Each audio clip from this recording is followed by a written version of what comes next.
Halo, selamat siang semuanya. Perkenalkan, nama saya Cesar Sabila, mahasiswa program studi manajemen di Universitas Dian Nusantara.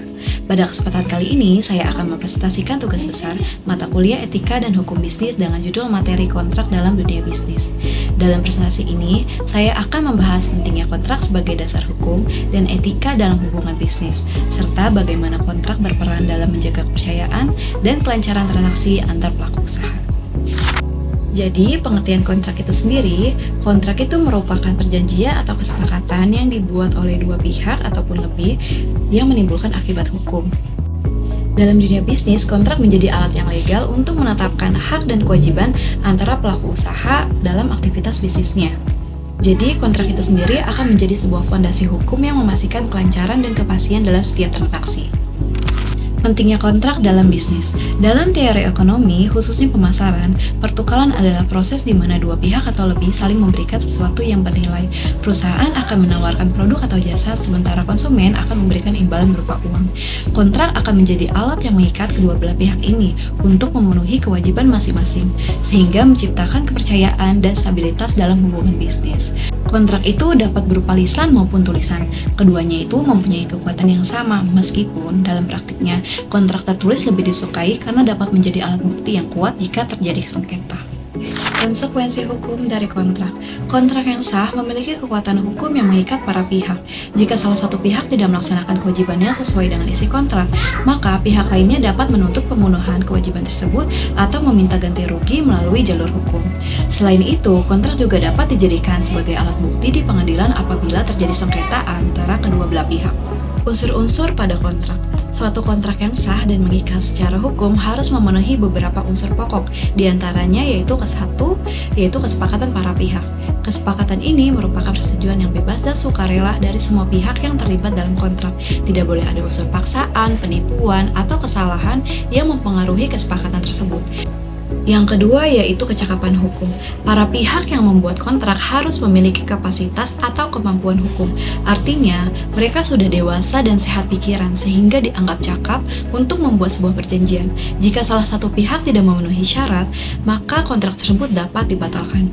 Hal ini bertujuan agar semua pihak memahami dan menyetujui isi kontrak secara sadar tanpa adanya tekanan. Yang ketiga yaitu suatu hal tertentu. Objek atau isi kontrak harus jelas, spesifik, dan dapat ditentukan. Dengan demikian, pihak-pihak yang berkontrak memahami secara rinci apa yang menjadi hak dan kewajibannya.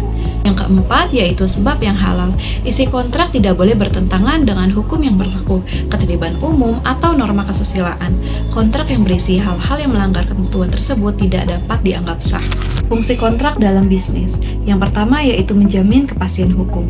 Bayangkan jika kamu punya perjanjian bisnis dengan orang lain, misalnya jual beli barang. Kontrak itu seperti jaminan tertulis yang memastikan hak dan kewajiban kalian diakui oleh hukum. Jadi kalau ada masalah, kalian punya pegangan yang kuat untuk menuntut hak kalian. Yang kedua yaitu pengendalian resiko. Dalam bisnis kadang ada hal yang tak terduga, seperti keterlambatan pengiriman atau misalkan bencana alam yang dapat mengganggu kerjasama. Kontrak ini berperan untuk mengatur apa yang harus dilakukan jika hal-hal seperti ini terjadi.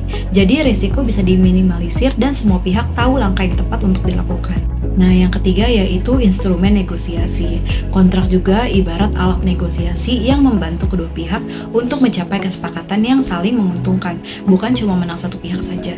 Jadi ini membantu menciptakan solusi win-win solution yang membuat hubungan bisnis tetap lancar dan baik. Yang keempat yaitu sebagai alat bukti. Jika terjadi perselisihan atau sengketa, kontrak adalah bukti tertulis yang dipakai untuk menyelesaikan masalah secara adil, misalnya di pengadilan. Tanpa kontrak akan sulit membuktikan apa yang sudah disepakati. Jenis kontrak dalam bisnis yang pertama yaitu kontrak jual beli. Kontrak ini adalah perjanjian yang mengatur pertukaran barang atau jasa dengan pembayaran tertentu. Dalam kontrak jual beli, pihak penjual berkewajiban menyerahkan barang atau jasa sesuai kesepakatan, sedangkan pihak pembeli wajib melakukan pembayaran. Yang kedua yaitu kontrak kerja. Kontrak kerja menetapkan hubungan antara pemberi kerja dan juga karyawan. Di dalamnya tercantum hak dan kewajiban kedua belah pihak, termasuk tugas karyawan, jam kerja, gaji, tunjangan, dan lain-lain. Yang ketiga yaitu kontrak distribusi. Kontrak distribusi digunakan ketika sebuah perusahaan menunjuk pihak ketiga sebagai distributor untuk menjual atau mendistribusikan produknya ke pasaran yang lebih luas. Yang keempat yaitu kontrak lisensi. Kontrak lisensi memberikan hak kepada pihak lain untuk menggunakan kekayaan intelektual seperti merek dagang, hak paten, hak cipta, ataupun teknologi tertentu. Yang kelima yaitu kontrak waralaba atau franchise. Kontrak waralaba merupakan perjanjian kerjasama antara franchisor ataupun pemilik merek dengan franchise atau pihak yang membeli hak waralaba. Yang keenam yaitu kontrak rahasia dagang yang biasa disebut non-disclosure agreement.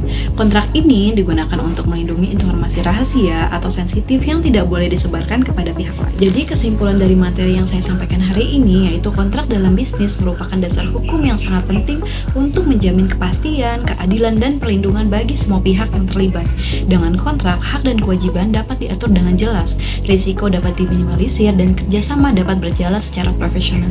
Oleh karena itu, pemahaman dan penerapan kontrak yang tepat sangat penting dalam menjalankan kegiatan bisnis yang aman dan juga berkelanjutan. Demikian materi yang bisa saya sampaikan. Semoga materi ini bisa memberikan pemahaman untuk kita semua. Sekian dari saya. Wassalamualaikum warahmatullahi wabarakatuh.